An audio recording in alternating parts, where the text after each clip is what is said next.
Assalamualaikum warahmatullahi wabarakatuh. Saya Muhammad Nazmi bin Muhammad Nasruddin dari kelas DSI 5A. Hari ini saya akan menerangkan tentang ilmu balaghah. Balaghah merupakan satu cabang ilmu di dalam bahasa Arab. Ilmu balaghah adalah ilmu yang berkaitan dengan masalah perkataan, iaitu mengenai susunannya, maknanya, pengaruh jiwa terhadapnya, serta keindahan dan ketepatan pemilihan kata yang sesuai. Ilmu balaghah mempunyai 3 bidang kajian, iaitu yang pertama ilmu bayan, yang kedua ilmu ma'ani, yang ketiga ilmu badi'. Namun saya akan fokuskan tentang ilmu bayan dahulu. Ilmu bayan, menurut bahasa, bayan bererti jelas. Sedangkan dalam ilmu balaghah, ilmu bayan adalah ilmu yang mempelajari cara-cara menyampaikan suatu gagasan dengan kaedah yang bervariasi. Selain itu, ilmu ini pertama kali dikembangkan oleh Abu Ubaidah Ibni Al-Ma'tani dan kitab karangannya Majazul Quran. Objek yang menjadi kajian ilmu ini adalah tasbih, penyerumpamaan, majaz dan kinayah. Oleh itu, pada hari ini kumpulan kami akan menerangkan tentang satu saja objek yang menyenai kajian ilmu, iaitu tasbih. Tasbih menurut bahasa bererti tamsil, yang ertinya penyerumpamaan atau perumpamaan. Sedangkan menurut istilah adalah menjelaskan bahawa suatu perkara bersekutu dengan yang lain dalam satu sifat, lebih atau penggunaan perantaraan, iaitu kaf dan sejenisnya, baik secara tersurat ataupun tersirat. Sebagai contoh dia, Khalid kal asadi fi syaja'ah, ertinya Khalid seperti singa dalam keberanian. Jadi, tasbih dalam ayat ini adalah menggambarkan persamaan sifat keberanian Khalid itu seperti seekor singa. Dan syarat dalam penggunaan tasbih ini ialah disyaratkan bahawa musyabbah bih itu lebih kuat daripada musyabbah. Apa itu musyabbah dan juga musyabbah bih? Sebentar lagi saya akan memperkenalkan satu persatu rukun yang perlu ada di dalam tasbih. Assalamualaikum warahmatullahi wabarakatuh. Ismi Syarif Al-Faiz bin Syarif Hadi, ana min fasli DSI 5B. Saya akan menyambung pembentangan daripada kawan saya. Saya akan menerangkan mengenai tasbih. Dalam tasbih ini terdapat 4 rukun-rukun tasbih. Rukun yang pertama yang perlu ada di dalam tasbih ini ialah musyabbah. Musyabbah ini merupakan objek ataupun subjek yang akan menjadi asas untuk dibandingkan. Contoh ayat yang saya boleh beri, Fatimah kal badrul fil jamal, yang membawa maksud Fatimah seperti bunga di dalam kecantikan. Jadi, musyabbah ini merupakan permulaan ataupun subjek dalam sesuatu ayat yang akan dibandingkan dengan musyabbah bih. Saya akan menerangkan selepas ini mengenai musyabbah bih. Oleh itu, di dalam ayat ini Fatimah menjadi musyabbah yang akan dibandingkan dengan al-badrul ataupun bulan. Kita pergi kepada rukun yang kedua, iaitu rukun tasbih yang kedua pula ialah musyabbah bih.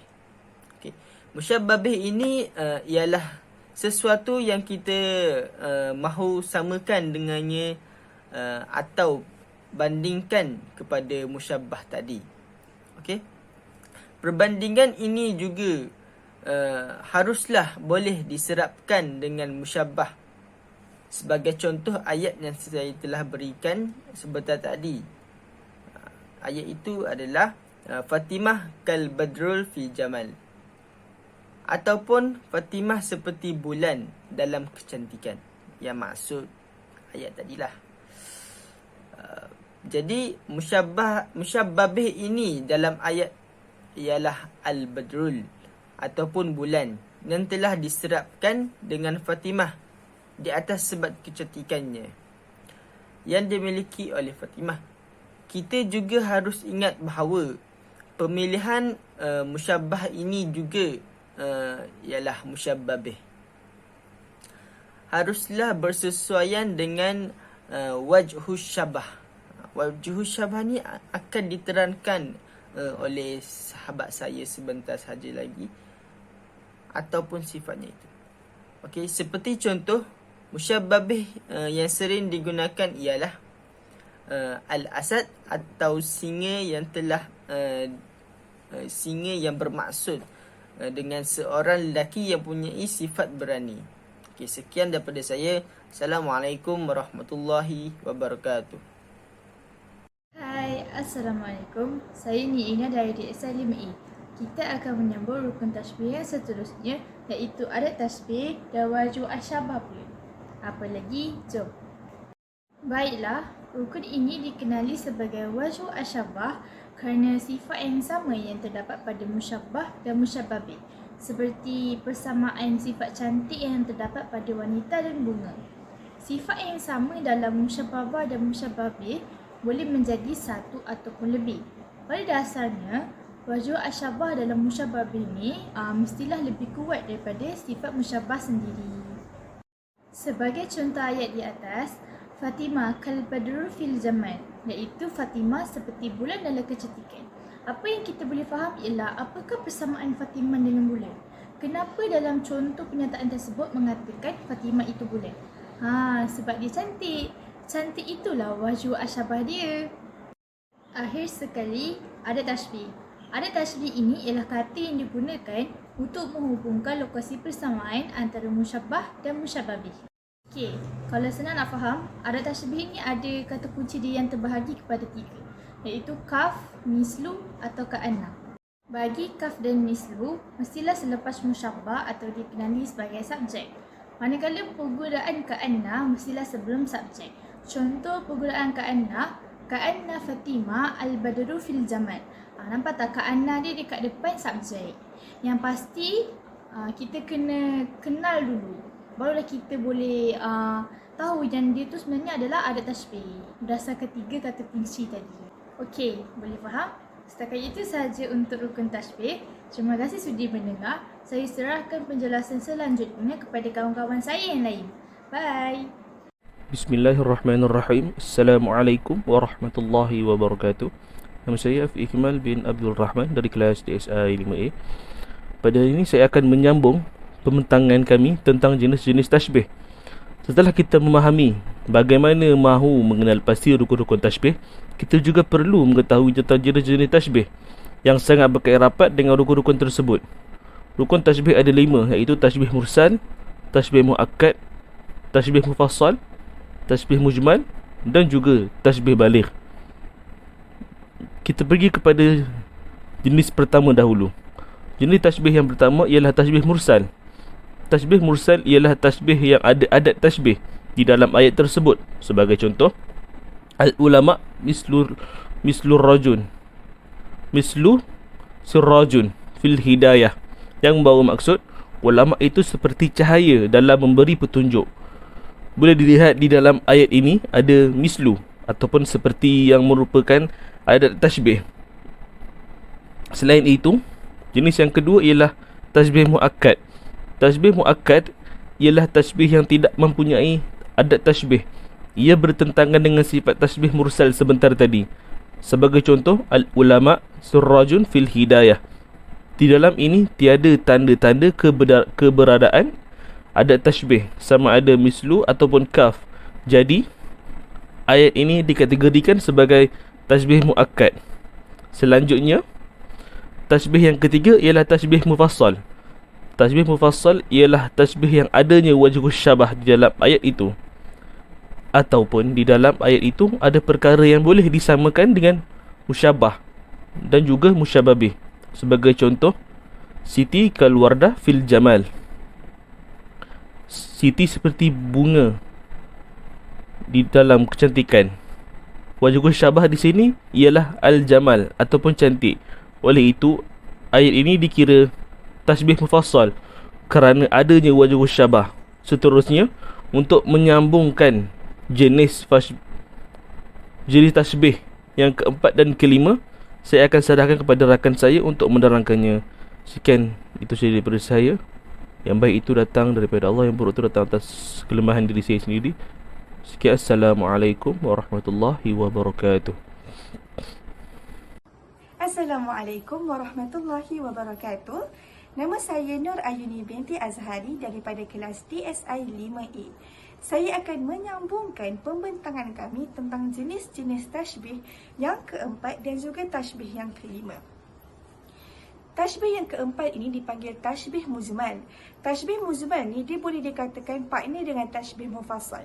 Kalau tadi Afi Ikmal ada terang tentang tashbih mufassal ni dia ada wajh syabah kan? Tashbih muzmal ni dia berlawanan dengan tashbih mufassal. Kalau tashbih mufassal ada wajh syabah, tashbih muzmal ni tiada wajh syabah. Wajh syabah ni dia perkara yang akan menunjukkan persamaan antara musyabbah dan juga musyabbah bih. Contoh ayat yang lengkap, Siti kalwardah fil jamal, yang membawa maksud Siti seperti bunga di dalam kecantikan. Jadi bila tashbih muzmal ni dia akan jadi Siti kalwardah saja. Dia tiada wajh syabah atau dia buang fil jamal yang akan detailkan lagi ayat tu. Tashbih yang terakhir ialah tashbih baligh. Tashbih baligh pula ialah jenis tashbih yang tiada adat tashbih dan juga tiada wajh syabah. Dalam tashbih baligh ni hanya ada musyabbah dan juga musyabbah bih sahaja. Sebagai contoh, ayat yang lengkap akan jadi Umar ibnu Al-Khattab mithlu Al-Asad fi syaja'ah, yang membawa maksud Umar ibnu Al-Khattab seperti singa di dalam keberanian. Jadi, bila tashbih baligh, ayat yang lengkap tadi akan jadi Umar ibnu Al-Khattab Asadun. Tiada adat tashbih dan juga tiada wajh syabah. Sebagai kesimpulan, setiap perkataan yang dikatakan oleh seseorang itu mestilah ada maksud dan juga tujuannya. Begitu juga ketika seseorang menggunakan gaya tashbih di dalam percakapannya, pasti akan ada tujuan. Antara tujuan tashbih digunakan adalah untuk menjelaskan keadaan musyabbah. Hal ini digunakan untuk menjelaskan sesuatu yang belum dikenali oleh pendengar. Pembicara terkadang menggunakan uslub tashbih agar pendengar lebih mudah memahaminya. Sebagai contoh, sabda Rasulullah SAW, "An-nasu ka'ibli mi'ati la tujidu fi rahilah." Artinya, manusia itu bagaikan unta yang berjumlah 100, jarang ditemukan unta yang boleh dikenderai untuk perjalanan yang jauh. Maksud dari contoh ini adalah dari sekian banyak manusia, namun hanya sedikit orang-orang yang hebat. Selain itu, tujuan tashbih juga untuk menerangkan ukuran musyabbah sama ada kuat ataupun lemah. Sebagai contoh, al-faslu mislu naru jahannam, yang membawa maksud kelas seperti neraka. Ayat ini ingin menunjukkan bahawa keadaan yang begitu panas.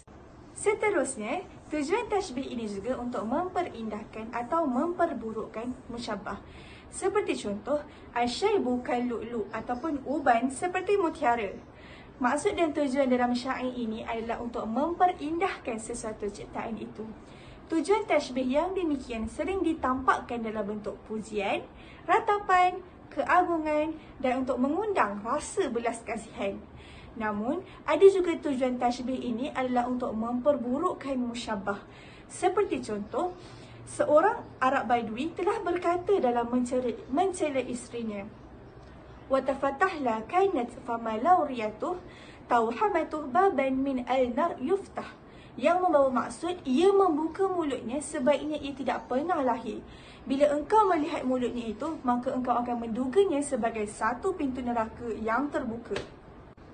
Pada bait terakhir, penyair menyifati isterinya yang sedang marah dan menyakitkan sehingga ia menyesali keberadaannya. Dan pada kalimah la kanat, sebaiknya ia tidak pernah lahir, ia menyerupakan mulut isterinya itu ketika terbuka menghemburkan kemarahannya dengan salah satu pintu neraka. Maksud dan tujuan tashbih dalam syair ini adalah untuk memperburukkan sesuatu. Kebanyakan maksud dan tujuan demikian dipakai untuk mengejek dan menggambarkan hal yang tidak disukainya. Itu sahaja daripada kumpulan kami. Sekian, terima kasih. Wabillahi taufiq wal hidayah. Wassalamualaikum warahmatullahi wabarakatuh.